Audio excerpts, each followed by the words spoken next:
Depending where from and when you are tuning in, good morning, good afternoon, or good evening, and welcome to the first episode in 2023 of We Got This podcast. I'm Lech Kuzowski, I'm your host, and my guest today is Marcin Floryan.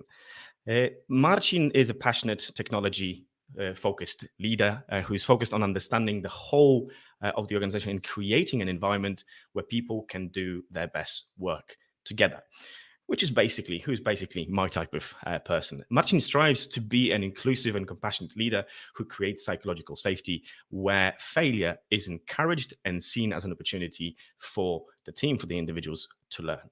Currently, he's tweaking the systems of work as a technology operations lead at Spotify. And today, together with Marcin, we will explore the most popular leadership myths and delve into some of the aspects of DEI that still need to be addressed in the workplace. Marcin, welcome to the show. Hi, good morning, Lech. Do you think this is still time to wish everybody a happy new year? I'm always in two minds about that, right? I've had the cutoff point for last week, which was the first week for most people to be back at work. That's when I was kind of doing Happy New Year. This week, I'm kind of started, but I think we still can if you want to. It would be a nice touch. Fair enough. I mean, this is my first week at work, so that's when I'm still kind of using this as an excuse to wish everyone happy. There you go. There you go. Let's do it this way. If it's your first week back, then for sure wish everybody a happy new year. Spreading positivity always goes a long way. Marcin, before we jump into any of the topics that we've decided that we want to talk about, let's break the ice. And the usual, my favorite icebreaker question. When you were I'm ready for this. Excellent. I don't even need to finish it. Go. Who did you want to be when you grew up? I mean, I think for the longest time ever, and sorry, this is not super like unusual or popular, or like it's very popular, but I always wanted to be a doctor, and actually probably a surgeon. And I have no idea why, but somehow this came around, and I think it was about something about curiosity and learning about the human body, and something about being able to help other people, but also something about working with technology and gadgets. See where I'm going with this? And apparently, my mom tells me that the first book that I have ever read was the First Aid for Kids book that was somewhere in our house, rather than any other book, actually. So interesting. First book, First Aid. Wow. Okay. When did you kind of decide? When did you start drifting from that career, that dream? You know what? I know I know exactly when that happened, because I went through my education all the way to the point where I was ready to actually go to the medical school. And I went to some of the early entry exams and some of the actually introductions. And I was in a class at high school where most of my peers decided to go and become and are now doctors. But I remember, one of the first introductions, there was one of the lecturers brought in a book the size of a phone book. And he basically said something like, most people think that going through medicine is about memorizing a book like this. They would be wrong. It's about memorizing 3 books like this every semester. And honestly, that scared me off a little bit. And I thought, really, to be an excellent doctor, I would really have to have all that information in my brain. And I just didn't think that my memory could do it. Now, in retrospect, I think it could probably fit all of that information if I practiced. But I also realized, knowing a lot of doctors, is that most of the time you don't really use all that knowledge. You use a part of it. But that was enough to put me off. So instead, I went and studied electronics. But I still kept the theme, and I did bioelectronics. So I learned how to do the MRI machines and all the other fun, big things that you actually use at hospitals today. But that's not something I ended up working with. So it was fun to learn, though. You have not, but as you said, you kind of kept a semblance of that dream. And again, I say this pretty much every single time. Mm. In the dream that we've had as kids and what we do now, and especially when we are working with people, when we go into leadership roles, whether it's directly in HR or kind of that HR capacity at least, there is an element that we have from when we're little of wanting to help people Mm. one another. And I promised myself that one day I will analyze every single guest's answer, really try and dive deep, maybe, I don't know, with sociologists, psychologists, to kind of try and figure out, maybe career people as well, to figure out how it all connects. But by the by, thank you very much for sharing that. Mhm. Well, thank you very much for taking the time on your first week back. I'm hoping this is not something that you're using as an excuse from doing work. So I'll chat with you No. for an hour instead of having to catch up, because I appreciate there must be a mountain of things waiting for you. Maybe let's start with the little tongue-in-cheek that we've put in the title, because we often refer to it as DEI, but we've decided to put DIB. Yeah, let's break this down. Like I don't know, what do these acronyms mean? Like I have to put my hand up. I don't know. Help me out You here. don't know what they mean. You don't know what they mean. Well, I might have seen them once or twice, but I want to make sure that everyone here who's joining us, watching or listening later, will know what we mean. Absolutely, absolutely. So we are DEI. We've got diversity, equity, or equality. Sometimes one or the other, and inclusion. And DIB, that came Yes, from you. I've suggested that we actually use also the DIB, which is diversity, inclusion, and then the thing that for me, and this has been like my experience working with these topics for a while now, is that there's another component that we really need to look at, which is what B stands for, which is belonging, a sense of belonging to the organization, to the team in which you are, as that diverse and included person. Very, very true. Because these DI is most often used, DIB is used sometimes. Belonging is kind of glued onto a number of these things. These are topics that probably have been around kind of the forefront of most people's minds. They've been agendas for at least a couple of years. They've kind of in such prominence as they are now, and arguably for the right reasons. There are elements to that obviously still need to be worked out. But one thing that I find, and this is kind of what we've also discussed prior to the show, is that we often don't go far enough. That Mm. often the kind of this is a bit more of a, for lack of a better expression, a tick box exercise there, that we go as Right. Yes. organizations, part of employer branding. Good intentions, Exactly.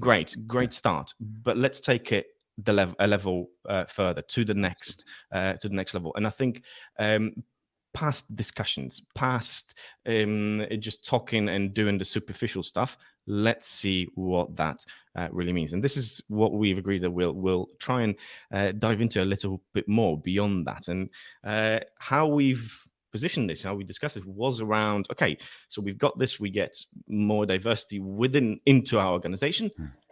And then what happens there from a Yeah. team management point of view? And this is kind of where it starts to get a little bit gray, sticky, unclear. I'm not Mhm. sure how to even word that. Well, I would like to pull us back just for a moment, a little bit to that beginning, because I think it is really important to understand why an organization is deciding to embark on something like a DIB or DEI initiative. Like, why do we start even talking about diversity or inclusion? And very often, like you said, it's a little bit superficial. Everyone else is doing it, so we just kind of can't go with the flow with everyone else. And sometimes it's motivated by our desire to actually create a more diverse and inclusive product. So we want to have the people good representation of our customer base in the company. And sometimes we also do this for, I would say, more moral reasons, because we believe it's the right thing to do to give everyone access to the opportunities that our particular organization creates. So I think it is really important to start and understand what's the motivation here. And I'm not trying to judge that one motivation is better than another, but I think it is really important to understand what it is. And like you said, like especially when that motivation is very superficial, it's only surface level. It's just because that's the label or the fad or something that everyone else is doing today. That usually is not going to be followed up with. I think what we really want to talk about is what does that mean in practice, like when we actually start reaching out, opening up the organization to more people who come from different backgrounds, different cultures, different genders, or whatever dimension of diversity you want to consider. It turns out that there is more work that we have to do in the organization beyond just getting those people in through the door. Because I would say, like, the worst thing that we would do as an organization is just get these people in just for them to realize that they don't belong, that they can't find a good place, that it's really hard, and they leave, basically. That is true. So we need to check in with that intention. I think that's where often it really starts. Is we do something in any aspect. Let's keep it to DEI because everybody else is doing it. And some go as far as doing a copy and paste approach. Some do a little bit more work and try and really think why we're doing this as an organization, what's important to us, which areas. And the thing that I often see is that they want to do everything at once. They've identified that their intention is right. They've done their work, and they really want to go further with this. But rather than focusing on one, maybe two crucial actions, and really devoting attention to that and doing it justice, they want to do all of them at once. And that's when often things also fall apart, is because from a simple resources point of view, it's not feasible, right? And attention point of view is another thing, is to really focus in on that. But then what does that mean when we do get the people in the organizations, when we have some of these initiatives? What happens after that you normally see? So I think there are a few fundamental topics that we have to discuss or think about when we start, opening up the organization to, I would say, a broader representation of the population that is outside of our org. Which is, well, I think the most important thing is to think about biases. Like, that's, for me, fundamental. We have to recognize that we all live and function with a set of biases that come from our cultures, upbringing, and honestly, things that worked really well for us. So not all biases are necessarily bad, but we very often, apply them automatically. So we have to start by actually creating some investment in terms of awareness for ourselves and for people in our organization around the biases that we have. Because when we start bringing more diverse people in, they will naturally have different biases. One, and two, the way that we see others through our own lens of our own biases means that we may start judging people in ways that are not representative of what they really can do. So let's say, most trivial example, we expect people to complete work in a certain way or communicate in a certain way. And if we don't see some of those people coming in following that expectation or that pattern, we may assume that they're not performing well.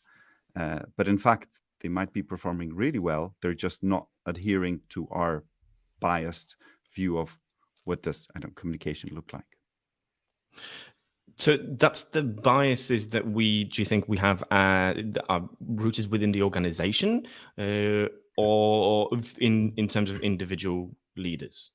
I mean, obviously biases is something that we have innate in all of us. So this is an aspect of individuals, but as we tend to, many organizations, for one reason or another, usually not deliberately, end up being fairly homogeneous, which means that a group of homogeneous people with a set of similar biases will ultimately create the set of these biases that then permeate the organization. That's true. That's true. Mm.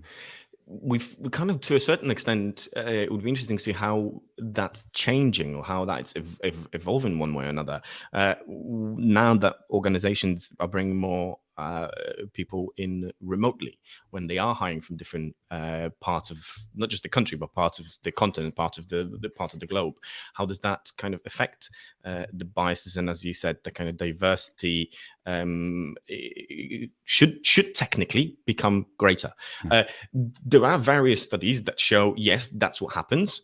That diverse teams are more creative, are more communicative, and kind of generate more in terms of creative ideas and so on. However, there are actually quite a lot of studies that show that there's no difference, which is quite an interesting find. I need to dig up some of the studies and I'll include the links below later on. But it's a bit of a conflict. But I guess again, biases come into play. I guess it's how the research is conducted and what the focus point is, isn't it? I think this actually, ties very much to this theme, as you see, that I feel pretty passionate about around belonging, which is, I don't recall the exact study, but I know that what tends to happen when we bring in some, let's say, diverse people into a homogeneous group, they don't necessarily break that homogeneity, but instead they kind of adopt the norms of the group and give up their own identity. So this might be one of those mechanisms, and sometimes in the organizations this is referred to as like, this is the token diverse person, right? The one woman in the team or the one person of color in the team.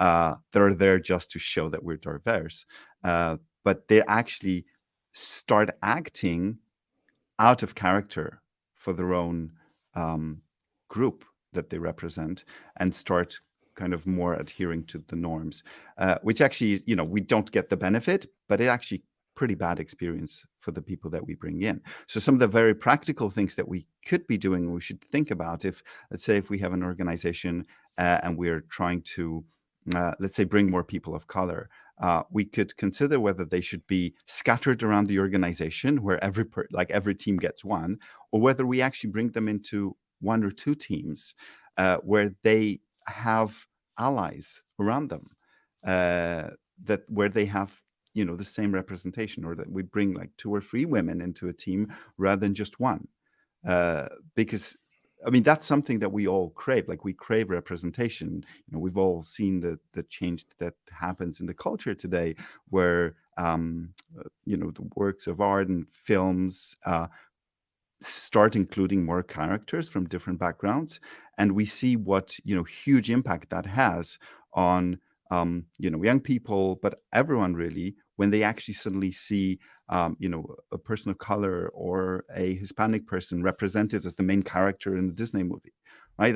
That's a huge deal culturally, and it works a little bit similarly in the team. Like, when you see that there are other people like me who are successful here, that creates the foundation for all of these people being successful.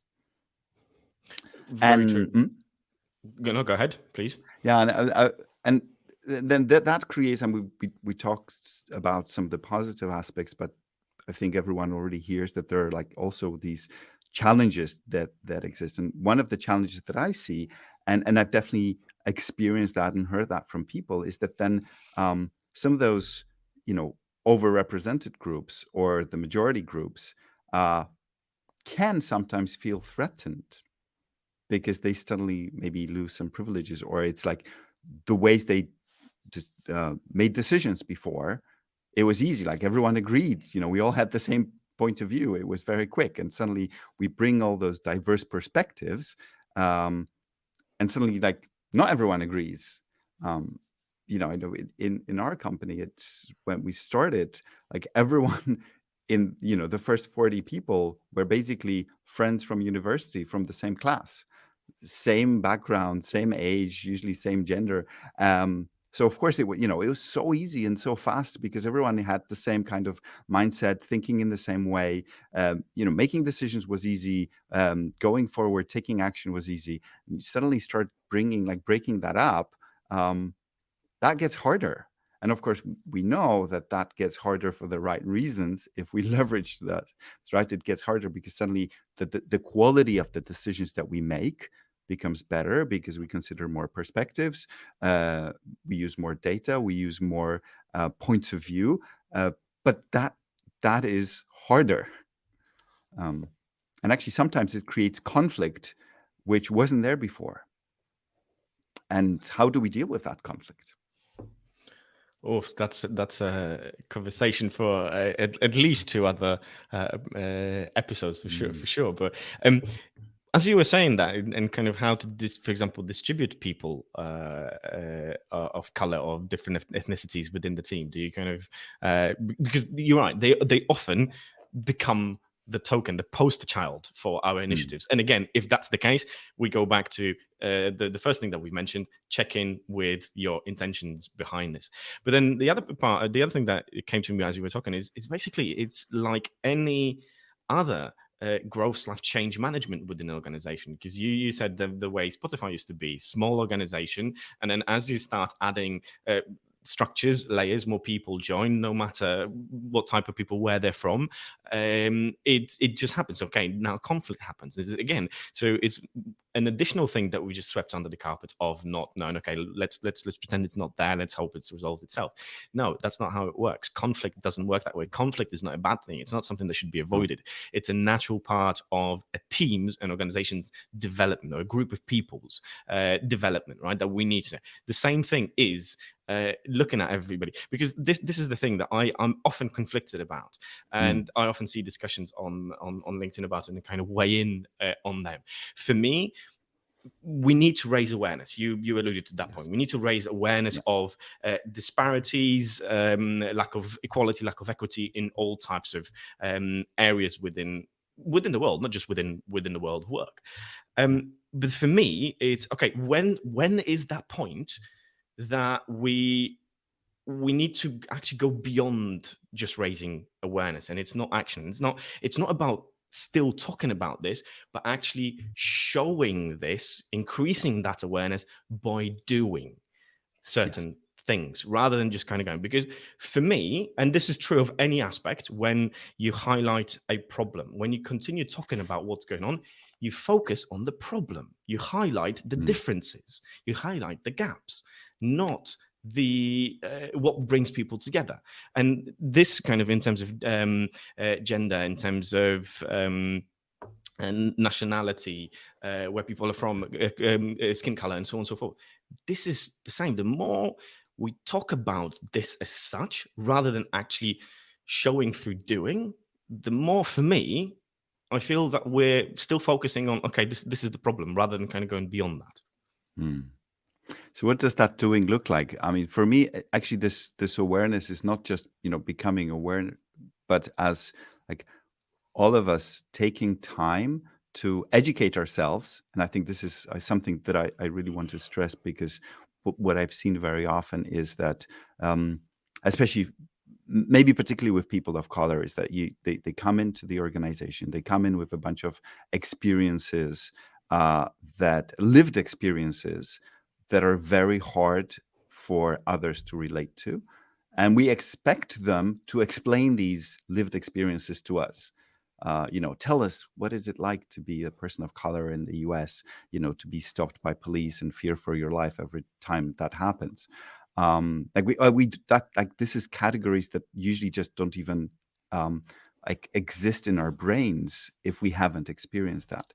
So I think that this doing is actually taking responsibility for your own education and going out seeking resources, of which there are tons today on the internet, like reading books, reading blog posts, being interested in the different perspectives, and educating yourself about what are the different experiences that people have, because of the language, because of where they were born, because of their socioeconomic circumstances.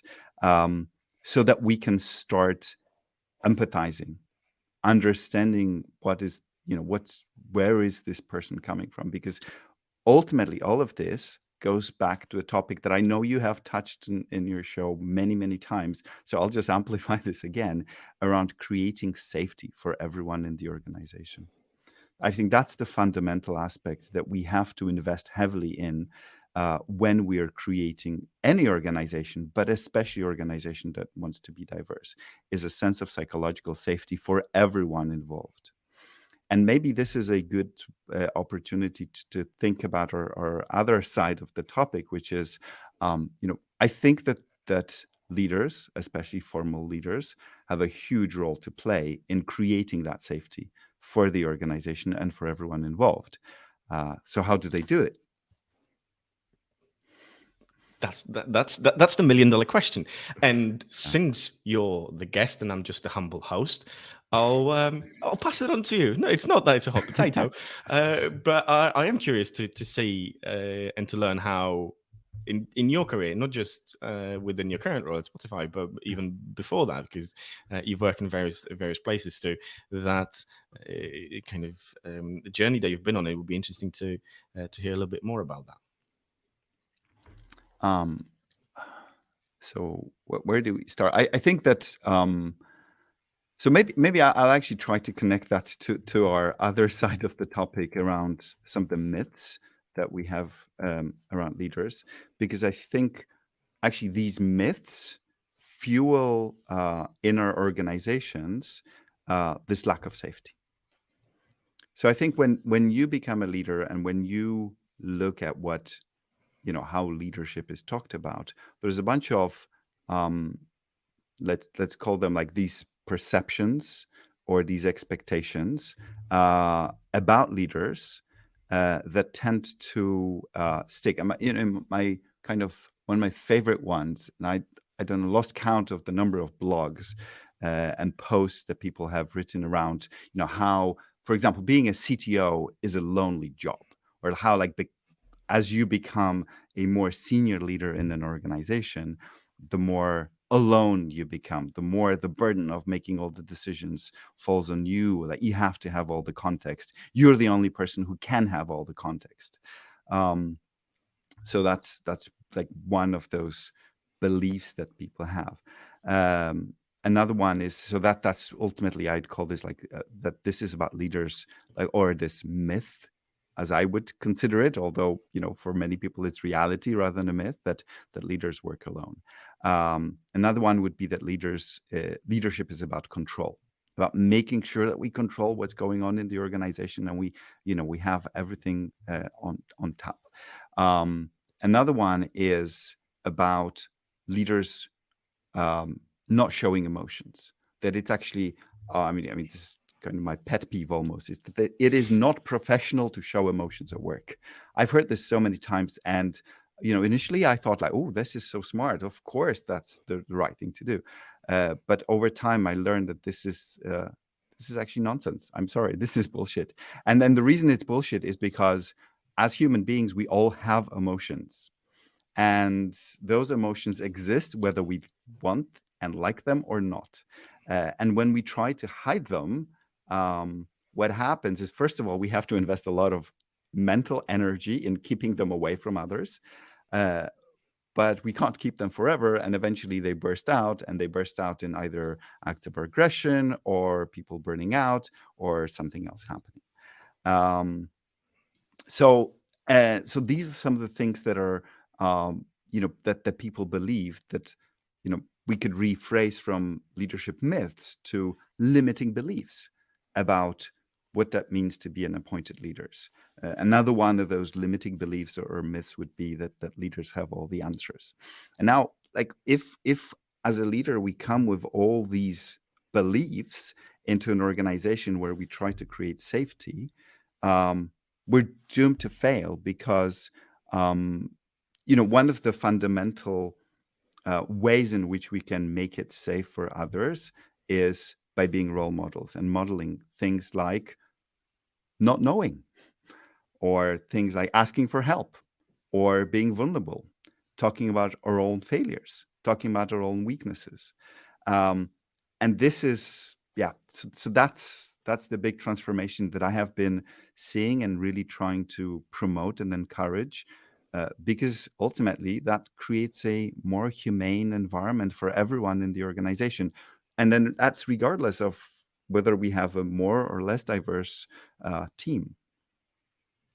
I'm loving the myths, and I'm loving even more the fact how you kind of rephrase that into that they are limiting beliefs, and because they bloody are, they Mm. genuinely are. And the one that really resonated with me is the one about emotions. No doubt about that. And as you were saying that, I said, oh, I knew straight away how I'm going to address that, but you already mentioned that we're humans, right? We Yes. can't hide our emotions. So it's not just that we hide Yes. emotions at work; we hide emotions everywhere, every day. We Mm. hide them at work, we hide them at home.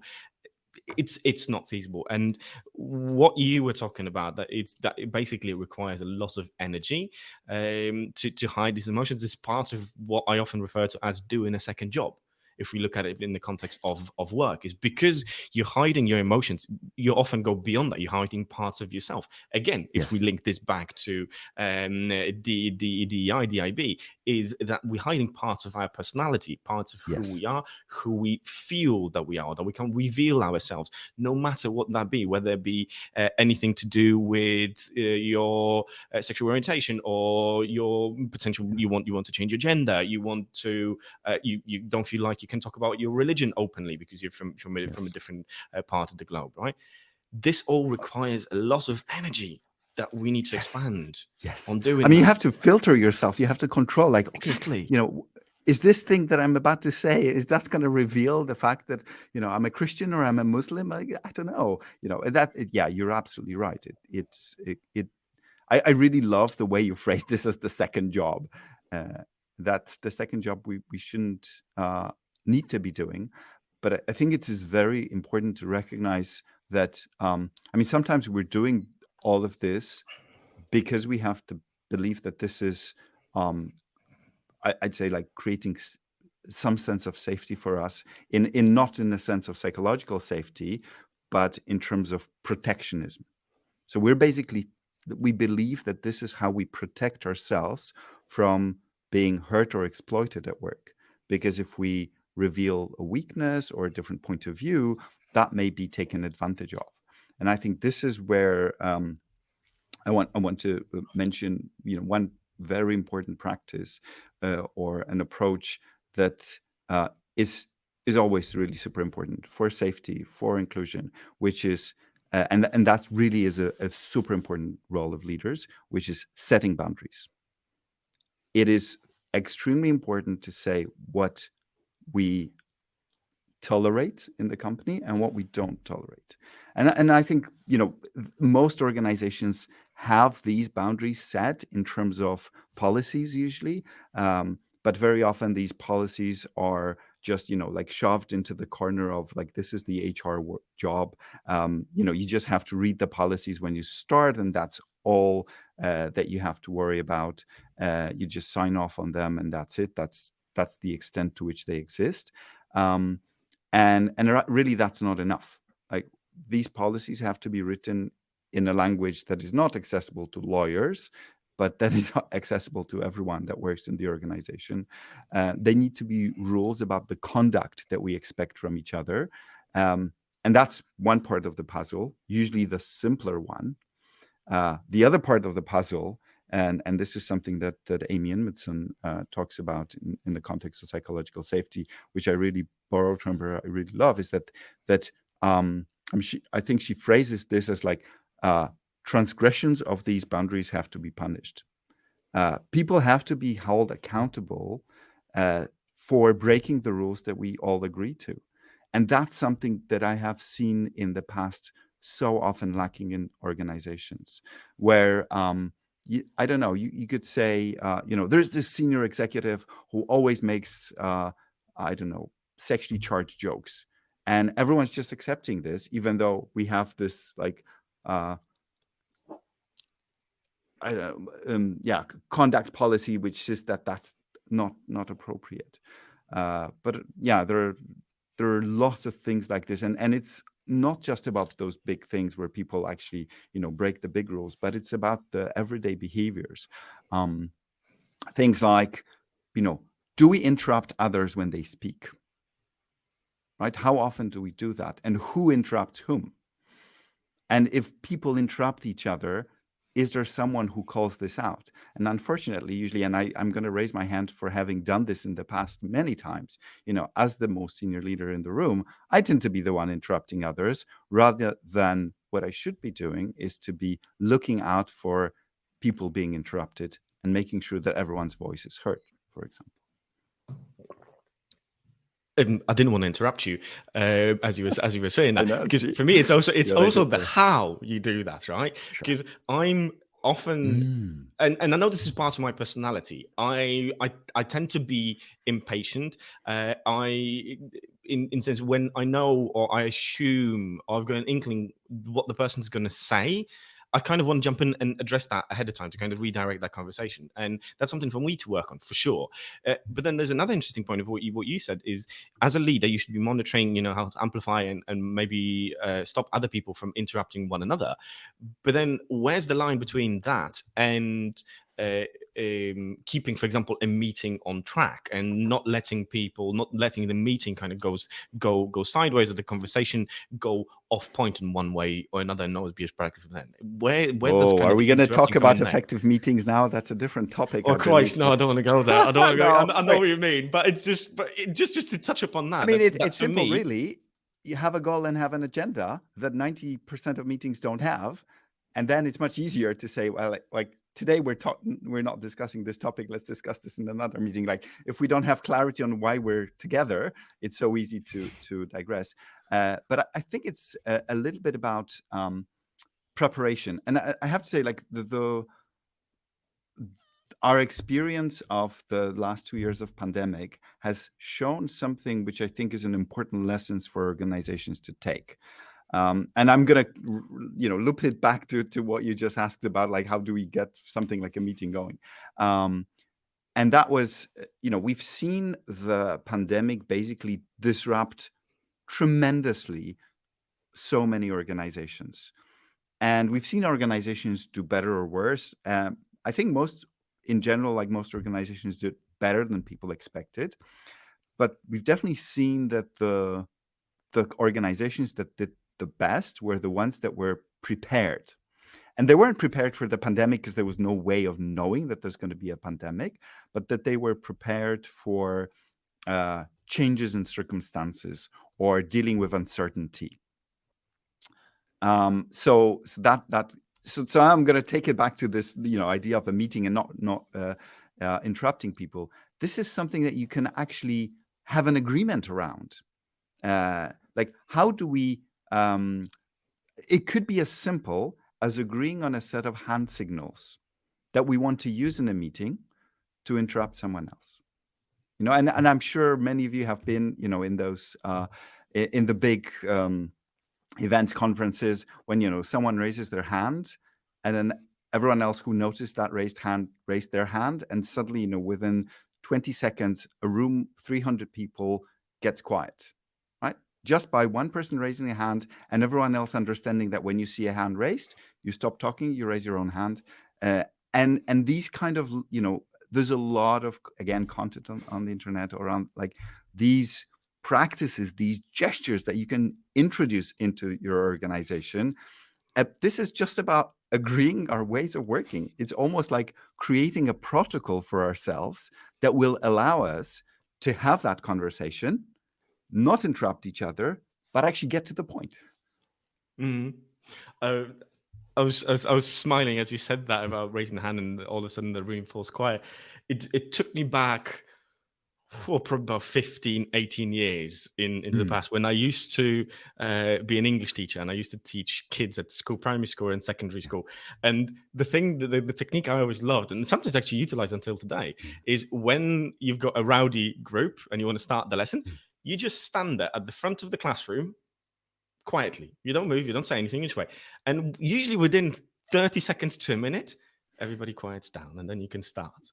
It's quite funny how quickly it transported me so many years back. But you're right. It's these little things. It's that the kind of code of conduct, shared norms, behaviors.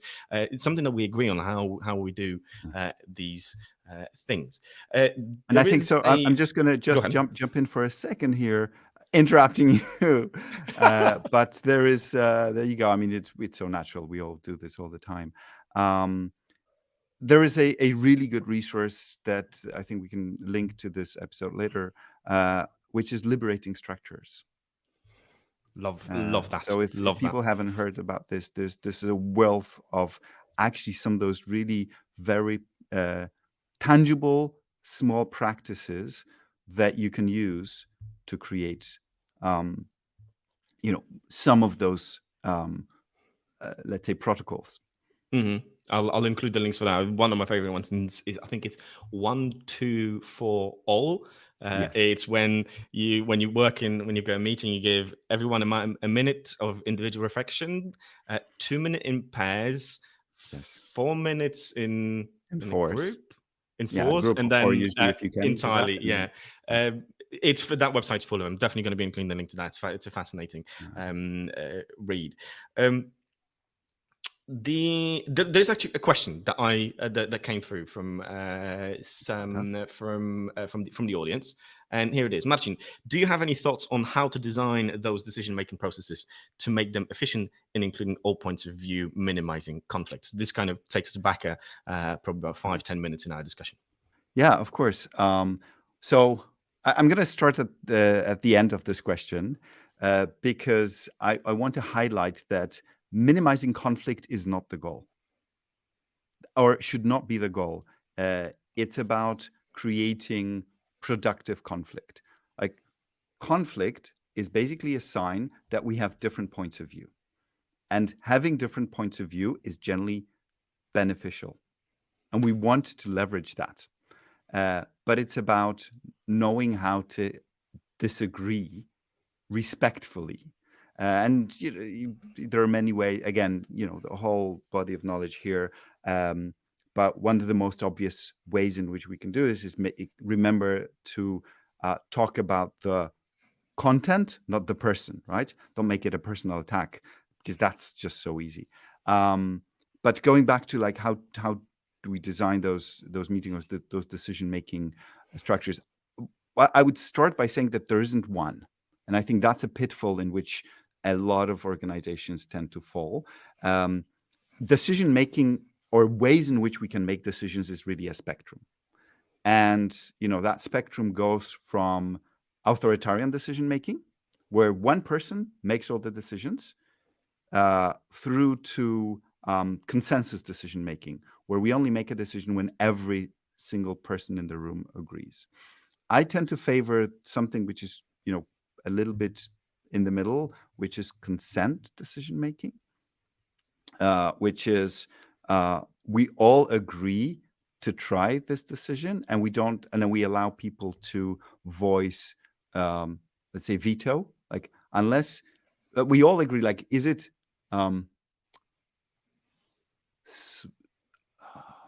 small enough to do, safe enough to try, kind of like, sorry, I've forgotten exactly how it's phrased.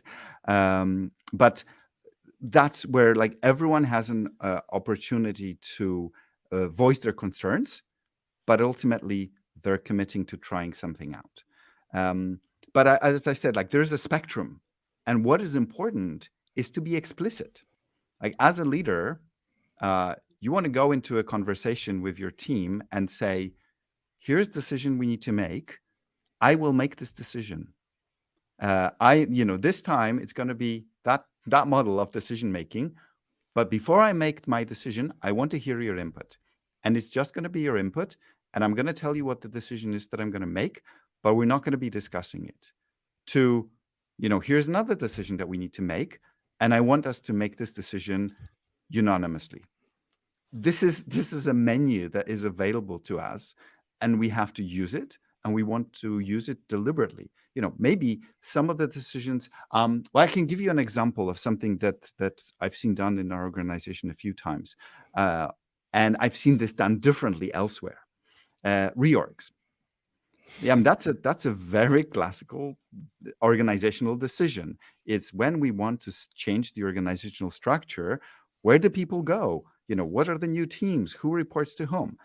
And you can make that decision as a leader, or get 3 people in the room, get everyone names on the whiteboard, agree who ends up where, and just tell people this is where you're going to go.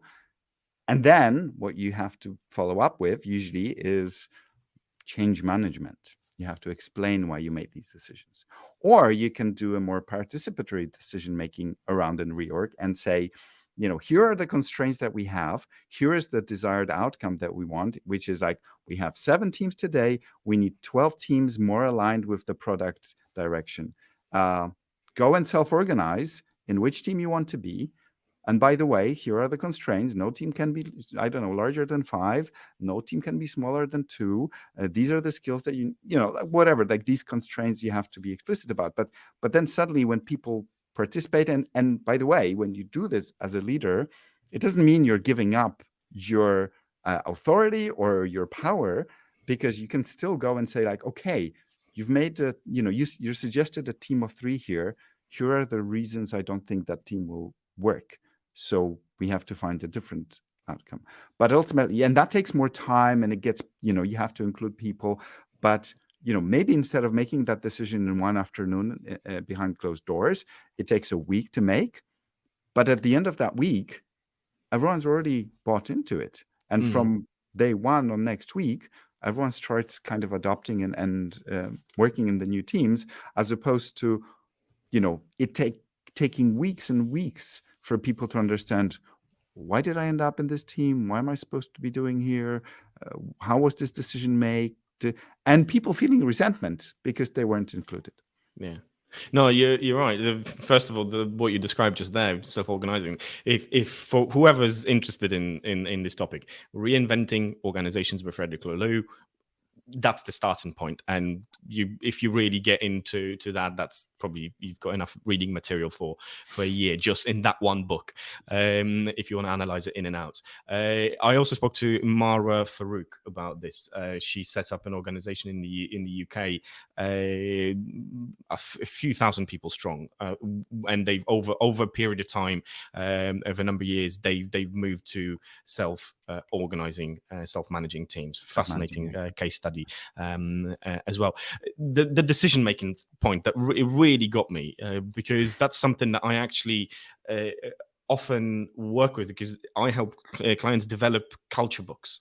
And that's decision making. How we make decisions is one of the many elements that we cover in that culture book, and that is how decisions are made, who makes them, and when. When is it a consensus driven decision where we speak to everybody and we decide what's the best course of action, and when is it, for lack of a better word, dictatorial? One person makes the decision, right? The CEO, because that's what's required in the current organization. If things are falling apart and there's a fire, you don't want to have a committee trying to decide what to do. No, you want somebody to step in and say, listen, grab the whatever you need to fix this problem.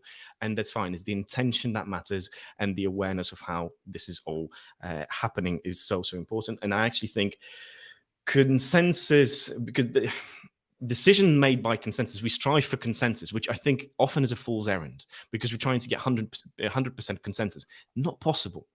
Is it better to have a consensus of 70% and move things forward quicker and better for the whole of the organization, rather than expanding additional time and energy for that? I'd like to kind of start. Okay, I'm gonna just add a little comment, and it's going to tie a little bit to the DIB topic, especially the sense of belonging. Is that in any of this decision-making ways, there's always room, and I mean, you're absolutely right. There are sometimes times of chaos and uncertainty where it's important to just make a quick decision, and a leader should make that. But whenever possible, make that decision making inclusive. So give people, it's not about giving everyone the right to make the decision. It's about giving everyone the opportunity to influence the decision. Because like we said, you have all these people who have all this knowledge and who have the different points of view. So it's not about pleasing 100%, like you said, the 70% people happy with what is happening is great. But if we can get the input from the 100%, which actually is much harder than it sounds, but it tends to lead to better quality decisions. And please, please, please, no matter what you do, don't give people the illusion of choice.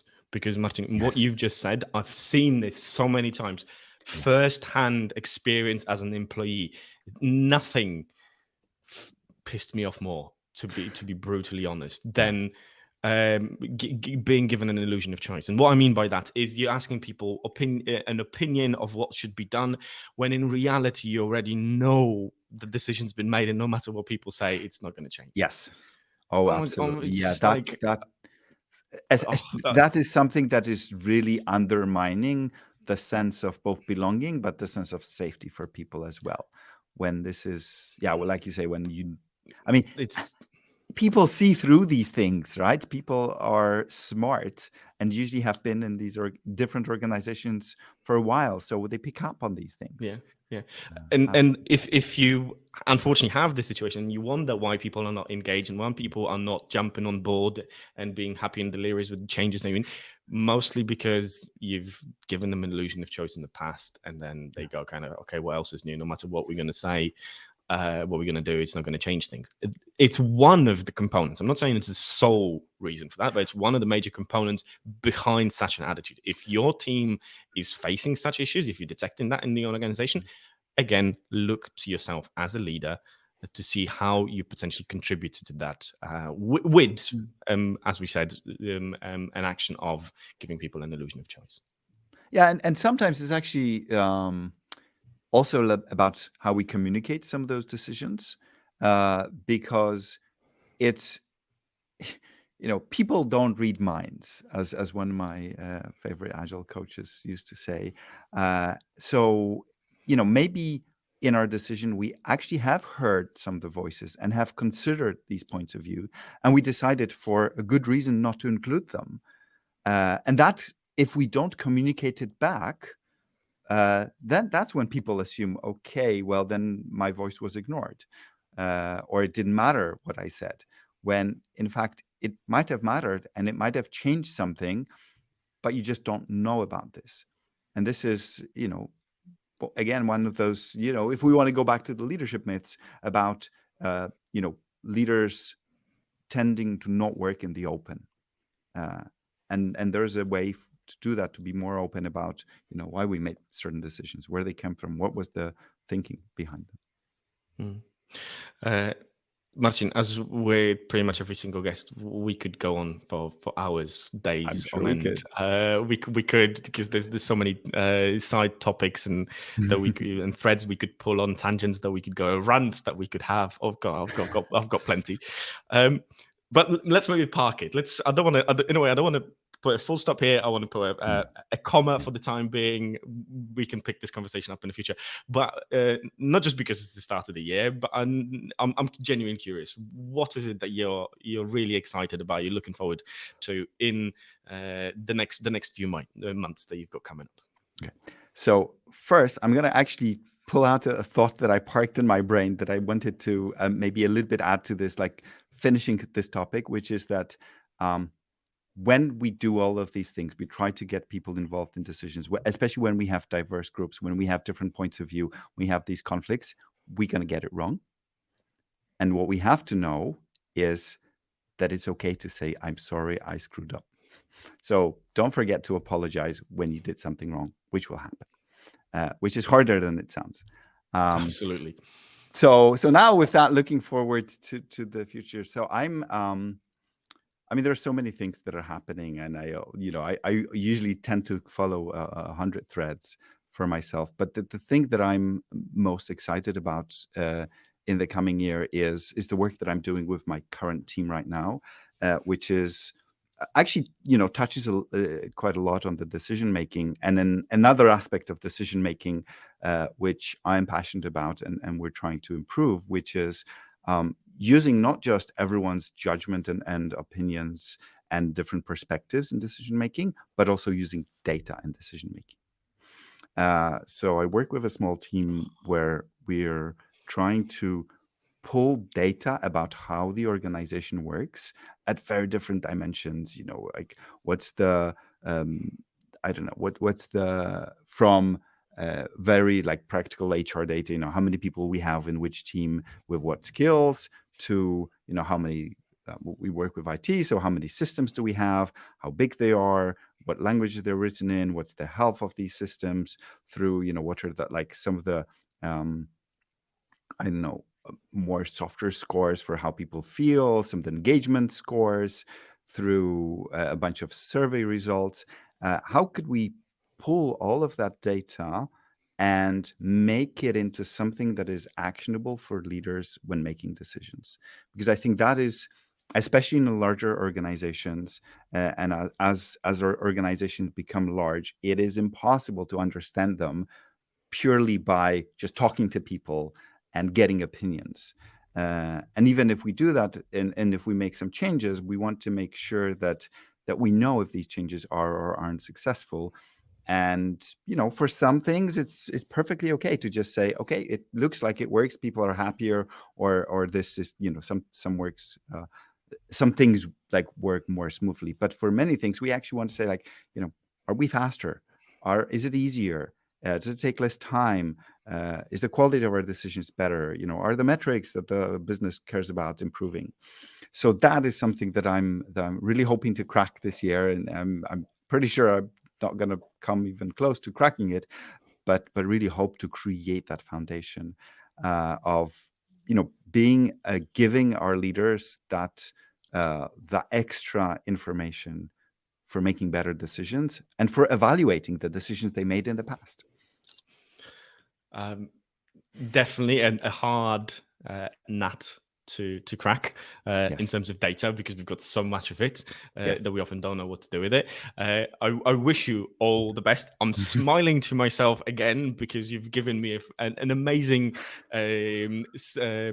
segue to something that I was going to mention, which I'll mention in a second. But before I do, thank you very much for taking the time. I wish you all the very best for 2023 and all the exciting projects that you're looking forward to, so that they come to fruition. Why was I smiling to myself? Why was our amazing segue, and something that I'll extend an invitation to you, Marcin, and I'll extend the invitation to everybody. I'm actually working on a data workshop from the Not Another Webinar series, and that will take place on February 16th. I'm working on this with Nick Jested, who is a senior BI and analytics director at Cloud Software Group. He was actually a guest on the podcast last year. What this workshop is going to be is that you will be working with real live data to analyze and identify various scenarios and utilize that data-driven insight to develop and define your HR strategies in a particular case. So we're still finalizing the details, but head over to human.pm/DV for data workshop to leave your contacts, that if you're interested, I can let you know when the registration opens for that. Mostly the motivation behind that is because we gather so much data, we don't have a clue what to do with that. I'm really happy you're doing this, and I would really encourage everyone to consider this, because I have seen firsthand what a huge difference it makes when you can actually start leveraging all that data, and especially the data and people analytics. It actually solves some of the problems that we've talked about before, also around people not feeling included in the decision making, their voice not being heard. It's not about the same thing, but it's also about using what we know about the organization in making decisions. Absolutely. Marcin, again, thank you very much. It was an absolute joy and pleasure to chat to you today. Fun. Right, before I let everybody else go, if you enjoyed this episode and would like to support the show, I would really appreciate if you gave that like or share buttons a little tickle, so others can see in your network what we've been discussing here today. Or you can also subscribe on whatever platform you get your podcast from. I was your host, Lech Guzowski. Until next time.